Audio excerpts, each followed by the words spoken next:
Hello everyone, my self Aman Singh, second for MBBS student at KGM Lucknow.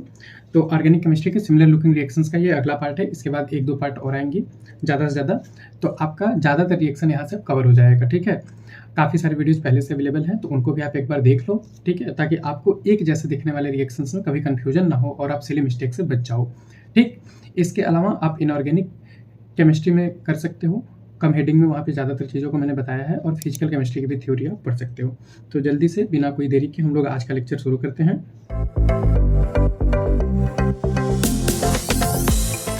तो यहाँ पे मैंने जो पहला रिएक्शन लिया है वो साइनाइड के साथ मैंने लिया है SnCl2HCl, SnHCl। ये दोनों रिएक्शन आप पहले भी देखे होंगे। ठीक है, यदि आपने रिडक्शन वाली वीडियो देखी है तो all reduction reaction of organic chemistry. फिर उसके बाद RMgX ईथर, मतलब कि ग्रिग्नाइड रिएजेंट के साथ इन द प्रेजेंट या वाटर। ठीक है, और एक रिएक्शन है साइनाइड का सीधे हाइड्रोलिसिस। तो ज़्यादातर रिएक्शन सब आपकी कवर हो चुकी हैं। हाइड्रोलिसिस में ये रिएक्शन भी कवर हो चुकी है। ठीक है, तो साइनाइड के ढेर सारे रिएक्शन को अलग अलग वेराइटीज हम लोग यहाँ पे देखेंगे। ठीक है, तो साइनाइड में यदि आप SnCl2HCl यूज करते हो तो आपका प्रोडक्ट बनता है, तो आपका यहाँ एल्डिहाइड बनता है, जैसे कि CH3 CH2 नहीं, यहाँ पे हो जाएगा C डबल बॉन्ड OH। ठीक है, ये आपका एल्डिहाइड बनेगा और इसी को आप स्टेफेंस रिएक्शन बोलते हो। ठीक है, स्टेफेंस रिएक्शन बोलते हो। ठीक, ये एल्डिहाइड के प्रिपरेशन में रिएक्शन दिया हुआ है।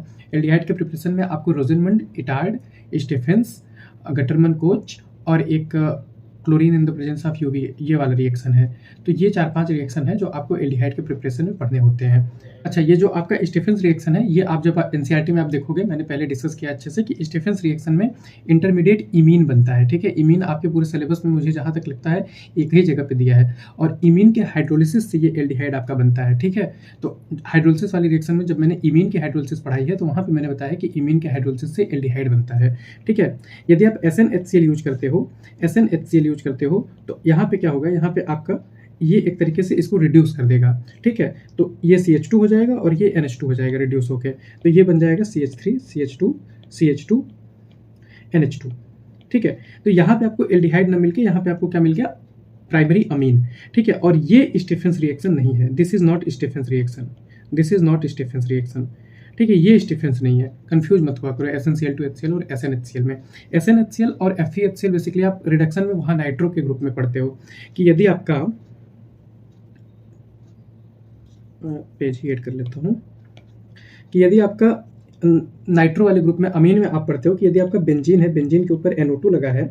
ठीक है, बेंजीन के ऊपर NO2 लगा है तो इसको आप SnHCl, ठीक है, SnHCl या FeHCl से आप इसको रिड्यूस कर सकते हो और बेंजीन के ऊपर NH2 लगा सकते हो। ये रिएजेंट आप वहाँ भी पढ़ते हो। और एनसीईआरटी की एक बहुत इंपॉर्टेंट लाइन जो आप छोड़ते हो वो ये है कि आप FeHCl को वहाँ पे यूज कर सकते हो। आप वहाँ पे FeHCl को बेटर, मतलब इसमें से कौन सा मोर प्रिफरेबली यूज करें, SnHCl या FeHCl, तो आपका आंसर होगा FeHCl। क्यों? क्योंकि ये FeHCl जब ये FeCl3 बनता है तो FeCl2 बन के शायद इन situ क्लोरीन का जनरेशन करता है। ठीक है, एक बार वो स्टेटमेंट देख लेना, इसका रीजन क्या है। ठीक है, बाकी यहाँ से मैं आपको बताऊं तो FeHCl को मोर प्रेफरेबली यूज करते हैं। जैसे कि आपने इसी के आगे यदि मैं देखूं तो NH2, बेंजीन के ऊपर NH2 है। अब इसी से आप यदि इसका यदि आप डाई एजोटाइजेशन कराओगे, किसके प्रेजेंस में, NaNO2। ठीक है, इसके प्रेजेंस में भी यदि आप इसका डाई एजोटाइजेशन कराओगे तो आपका डाइजोनियम साल्ट बनेगा, बेंजीन के ऊपर N2 प्लस Cl-। ठीक है, अब ये डाइजोनियम साल्ट से आप यदि कॉपर के साथ कॉपर HCl लेते हो या फिर Cu2Cl2 लेते हो तो ये कॉपर के साथ HCl से बेंजीन के ऊपर Cl लग जाएगा, और इससे क्या होगा, बेंजीन के ऊपर इससे भी Cl लग जाएगा। लेकिन ये वाला जो है, ये वाला गटरमैन है और ये वाला सैंडमेयर है, और इसमें सैंडमेयर ज़्यादा बेटर इल्ड देता है देन कंपेरेटिव टू गटरमैन। ठीक है, ये भी आपको याद होना चाहिए। क्यों? और अच्छा, लेकिन हम लोग गटरमैन को लैब में इसलिए यूज करते हैं क्योंकि आपने सिंपली एक कॉपर का टुकड़ा डाला, छोटा सा कॉपर का वायर ही डाल दिया और HCl डाल दिया, आपका रिएक्शन हो गया। ये कॉपर का +1 हैलाइड होता है। एक बार ये क्वेश्चन पूछा था कि इसमें कॉपर का +1 हैलाइड यूज करते हैं, तो कॉपर +1 सैंडमेयर में जो यूज करते हैं Cu2Cl2, ये महंगा रिएजेंट होता है, इसलिए इसको लैब में यूज नहीं करते हैं। तो ये थोड़ी थोड़ी एडिशनल इन्फॉर्मेशन यहाँ से हो गई। इसके बाद मैंने साइनाइड के ऊपर ग्रिग्नार्ड रिएजेंट से रिएक्शन कराया है। ऑर्गेनिक केमिस्ट्री में सिमिलर लुकिंग रिएक्शन में जो सेकेंड पार्ट है उसमें ग्रिग्नार्ड रिएजेंट को मैंने बहुत अच्छे से डिस्कस किया हुआ है। तो ग्रिग्नार्ड रिएजेंट में मैंने आपको थोड़ा सा ये बताया था कि जैसे RMgX है तो ये R- के फॉर्म में इसको देता है, ठीक है। तो इसको जहां भी पॉजिटिव चार्ज दिखेगा वहां पे जाके ये अटैक कर देगा, ठीक है। तो यदि ये है तो यहाँ से R- जाएगा, R- किसके ऊपर अटैक करेगा? इस कार्बन के ऊपर, क्योंकि नाइट्रोजन इधर अपना इलेक्ट्रॉन खींच रहा है तो कार्बन के ऊपर डेल्टा पॉजिटिव आ रहा है, ठीक है। तो कार्बन के ऊपर डेल्टा पॉजिटिव इसने देखा, R- गया और कार्बन के ऊपर अटैक कर दिया। तो यहाँ से क्या बना? CH3 CH2 C और R लगा लो, C डबल बॉन्ड NR, ठीक है। अब ये N है तो यहाँ पे Mg अपना MgBr यहाँ पे MgX आके ऐड हो गया, ठीक है। तो ये इसका एडक्ट बना, मतलब इंटरमीडिएट बना। फिर उसके बाद आपने जब इसमें वाटर ऐड किया, आपने इसमें जब वाटर ऐड किया तो ये आपका कीटोन बन गया, CH3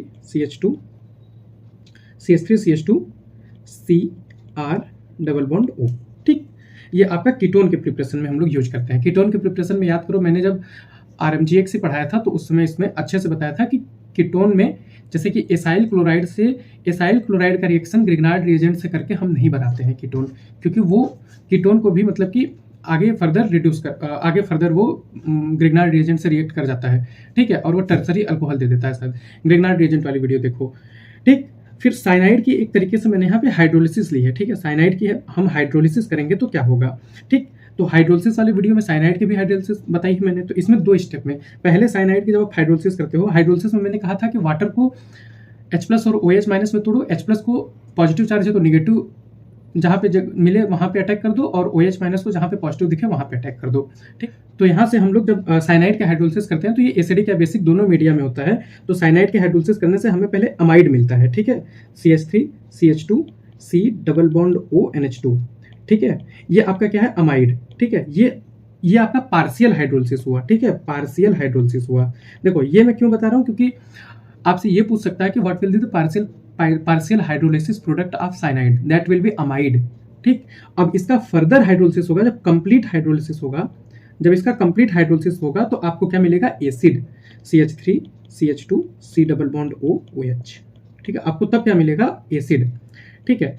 तो ये सब चीजें स्टेटमेंट में यदि पूछ देगा तो आपको दिक्कत हो जाएगी, इसलिए मैं यहाँ पे इतनी चीजें क्लियर किया, ठीक है। और उसके साथ साथ ये आपको कम्प्लीमेंट्री में कुछ रिएक्शंस और मिल गए।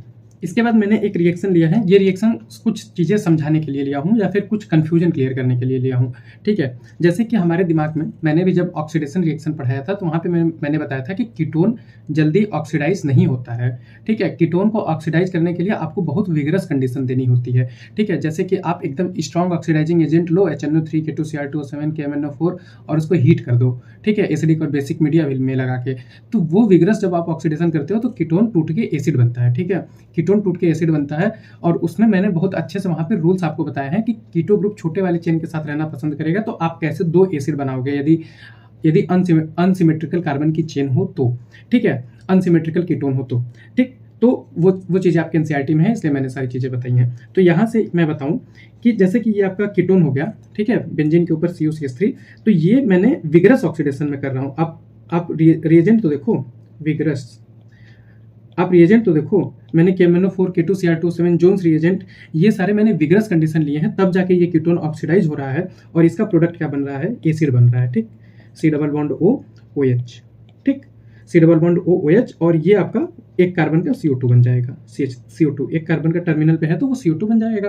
क्योंकि यहाँ पे मैंने आपको ये भी बताया था कि जैसे कि इसका जब कीटोइनॉल टॉटोमेरिज्म होगा, जो कि आपके सब्जेक्ट में नहीं है, जो आपको पढ़ना नहीं है, लेकिन मैं थोड़ा सा ये समझाने के लिए बताया था कि ये ऑक्सीजन का बॉन्ड, ये जब इनॉल बनता है तो ऊपर OH लग जाएगा, या तो इधर या तो इधर, या तो राइट या तो लेफ्ट आपका डबल बॉन्ड बनेगा। तो इधर लेफ्ट साइड में तो बनने का कोई प्रोबेबिलिटी ही नहीं है, क्योंकि इधर ऑलरेडी कार्बन के पास बॉन्ड 4 के 4 हैं, ठीक है। तो ये इधर ही बनेगा, और जब इधर डबल बॉन्ड बनेगा तो इसी बॉन्ड का क्लीवेज होगा, और टर्मिनल डबल बॉन्ड जब क्लीवेज हम करते हैं KMnO4 से या किसी भी ऑक्सीडाइजर से, तो वो CO2 देता है, ये मैं बार बार बता चुका हूँ, ठीक। तो यहाँ से CO2 बन गया, ठीक। लेकिन मैं यहाँ पे ये रिएक्शन इसके आयोडो फॉर्म, हेलो फॉर्म वाले के साथ क्यों लिया हूँ कि देखो हेलो फॉर्म क्या है, हेलो फॉर्म में ये आपका हेलो फॉर्म है। हेलो फॉर्म में क्या लेते हैं आप? मिथाइल कीटोन लेते हो। हेलो फॉर्म में आप मिथाइल कीटोन लेते हो। तो ये आपका मिथाइल कीटोन तो है ही, ये आपका मिथाइल कीटोन तो है ही। तो ये आसानी से देखो इतना मतलब आपके दिमाग में रहता है कि विग्रस ऑक्सीडेशन करते हैं कीटोन का, लेकिन देखो हेलो फॉर्म में iodine in the presence of NaOH, जो कि देखने में आपको विग्रस नहीं लग सकता है रिएजेंट, लेकिन ये रिएजेंट इसको आराम से ऑक्सीडाइज करके एसिड बना देता है। ठीक, आराम से ऑक्सीडाइज करके एसिड बना देता है। प्लस इसके साथ हेलो फॉर्म रिएक्शन में आपको ये जरूर याद होना चाहिए कि आयोडो फॉर्म बनता है। ठीक है, ये क्या हो गया आपका आयोडीन का CH3 क्या हो गया आयोडो फॉर्म। ठीक है, तो इसलिए मैंने ये रिएक्शन यहाँ पे रखी थी।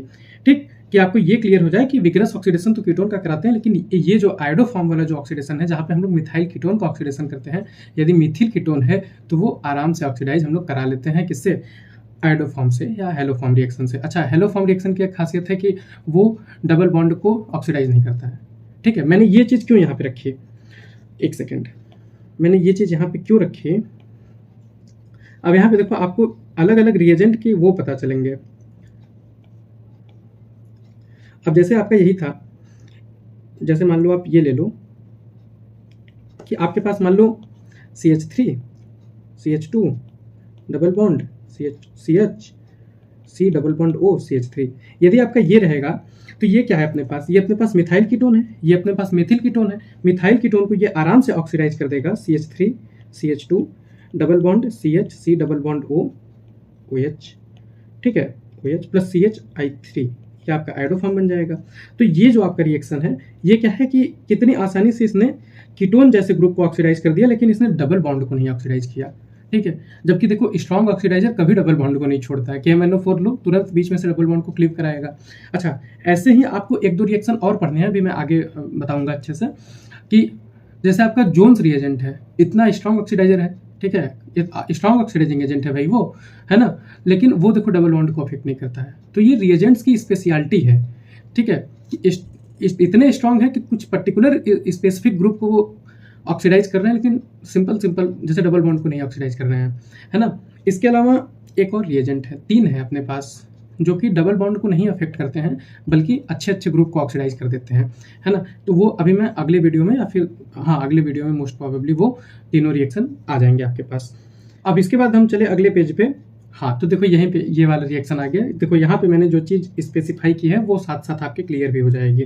तो वही देखो जो अभी मैं इतनी देर से समझा रहा था, उसी को मैंने रिएक्शन के फॉर्म में यहाँ पे लिया हुआ है कि KMnO4 को यदि आप एसिडिक, बेसिक या न्यूट्रल मीडिया में लेते हो तो ये स्ट्रॉन्ग ऑक्सीडाइजर है। ये OH को एसिड में कन्वर्ट करेगा और डबल बॉन्ड को भी क्लीव कर देगा। तो बनेगा क्या, और डबल बॉन्ड को जब यहाँ से क्लीवेज करेगा तो इधर एसिड ही बनाएगा। ठीक है, तो इससे क्या बनेगा, RCH2 C double bond OH, ये क्या बन गया आपका एसिड। कितने से, इतने वाले से। और ये ग्रीन वाले पोर्शन से क्या बनेगा, यहाँ पे तो इस वाले कार्बन पे तो एसिड ही बनाएगा, तो बनाएगा क्या C डबल बॉन्ड OH। ठीक है, इसके बाद CH2, और ये OH को भी ये ऑक्सीडाइज कर देगा और यहाँ पे क्या बना लेगा, C डबल बॉन्ड OH। ठीक है, तो ये देखो ये जो है आपका KMnO4, ये स्ट्रॉन्ग ऑक्सीडाइजिंग एजेंट है, ये डबल बॉन्ड को भी खा गया और OH को भी ऑक्सीडाइज कर दिया। ठीक है, अब इसके बाद यही मैं यहाँ पे जोन्स रिएजेंट स्पेशली इसीलिए लिया था कि जोन्स रिएजेंट डबल बॉन्ड को अफेक्ट नहीं करेगा, ये सिर्फ OH को ऑक्सीडाइज करेगा। ठीक है, Jones reagent strong oxidising agent तो है ही, वीक रहता तो OH को, अल्कोहल को एल्डिहाइड तक लेके जाता, लेकिन ये स्ट्रॉन्ग है, ये अल्कोहल को एसिड तक लेके जाएगा, लेकिन डबल बॉन्ड को अफेक्ट नहीं करेगा। तो RCH2 CH double bond CH C double bond OH। ठीक है, तो यहाँ पे इसने एसिड बना दिया, लेकिन इसने डबल बॉन्ड को अफेक्ट नहीं किया। तो ये आज मेरे को बताना था। तो आज का वीडियो यहीं पे खत्म करते हैं सिमिलर लुकिंग रिएक्शंस में। इसके बाद जल्दी से एक दिन 2 दिन के अंदर, मतलब 30 तारीख से पहले मैं सारे ऑर्गेनिक वाले ये खत्म कर दूंगा। ठीक है, तो अच्छे से पढ़ते रहो, लास्ट का समय है, घबराओ मत। हर वीडियो के लास्ट में मैं ये बोलता हूँ। ठीक है, हर वीडियो के लास्ट में बोलता हूँ और अंतिम दिन तक बोलूँगा कि घबराओ मत। यदि घबराओगे नहीं तो सेलेक्ट हो जाओगे, आराम से हो जाओगे। घबराओगे तो दिक्कत है। ठीक है, तो आराम से पढ़ते रहो। ये सब चीज़ें नोट्स टेलीग्राम से ले लेना और उसको लिख के रट लेना, याद कर लेना। ठीक है, इनऑर्गेनिक वाले भी नोट्स ले लेना, याद कर लेना। ठीक है, तो यहीं पे वीडियो खत्म करते हैं। आराम से पढ़ते रहो। ठीक है, सेलेक्ट हो जाओगे। Thank you.